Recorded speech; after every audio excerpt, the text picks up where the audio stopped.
Although very little emerged from the North Atlantic Treaty Organization Summit in Chicago, May 20th to 21st, this very ordinary summit is itself reflective of the broader status of the NATO alliance.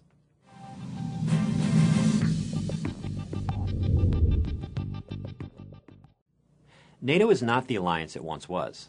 Even as it was forged in the face of the ever-present and existential threat of the Soviet Union, all was not well. France, for example, broke from the unified command structure in 1966 in its search for greater autonomy and independence. But the magnitude of the Soviet military presence in Central and Eastern Europe continually forced the alliance to stay relatively cohesive and provided the leverage to ensure internal discipline.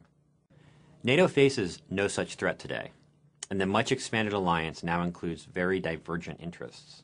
The Baltic states of Latvia, Lithuania, and Estonia, as well as Poland and Romania, for example, all see NATO as a critical guarantor of their territorial integrity in the face of a resurgent Russian power in its own near abroad.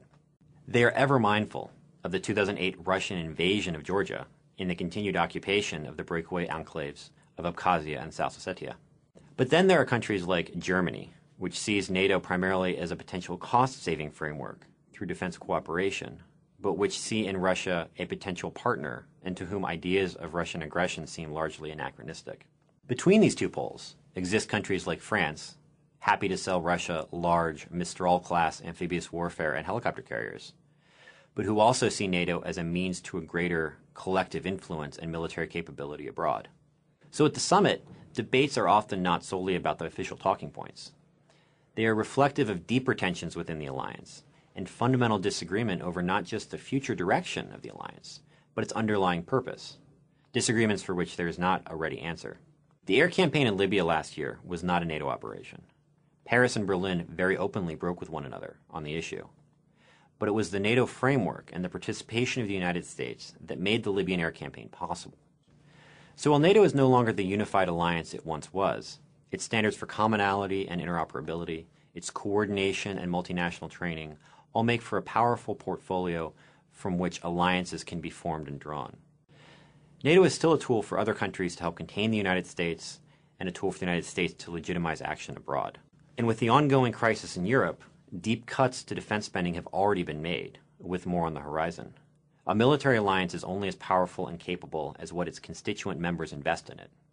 Nevertheless, NATO continues to have a real, if declining, utility, and remains an enduring, if increasingly fractious, reality for Europe.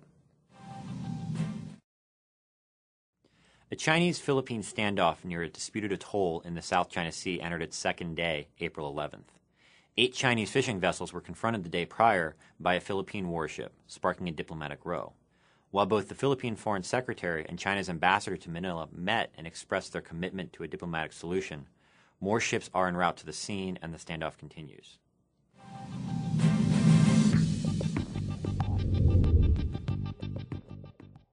On April 8th, a Philippine maritime surveillance flight spotted the Chinese fishing vessels at anchor near the Scarborough Shoal. The Philippines' newest warship, a former U.S. Coast Guard cutter, was dispatched and arrived 2 days later. Upon inspection, the Philippine Navy reportedly found large amounts of illegal collected coral, giant clams, and live sharks on the first ship.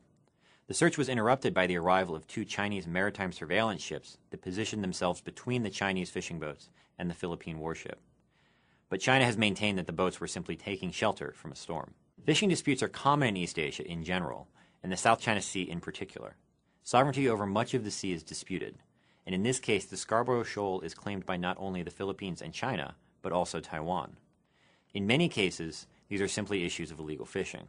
There's much money to be made off of the items purportedly in the Chinese vessel's hold. Also, it is difficult to seek shelter in the South China Sea without coming upon an island with disputed sovereignty. In other cases, hardline nationalists have been known to act aggressively without the prompting of their home governments. With the political sensitivity of disputed sovereignty, it is difficult for national governments to not act aggressively whenever one of these incidents flares up. Whereas elsewhere in the world fishermen engage in illegal activity and might be fined or imprisoned, here the most mundane dispute or most clear-cut illegality can quickly take on much larger political significance.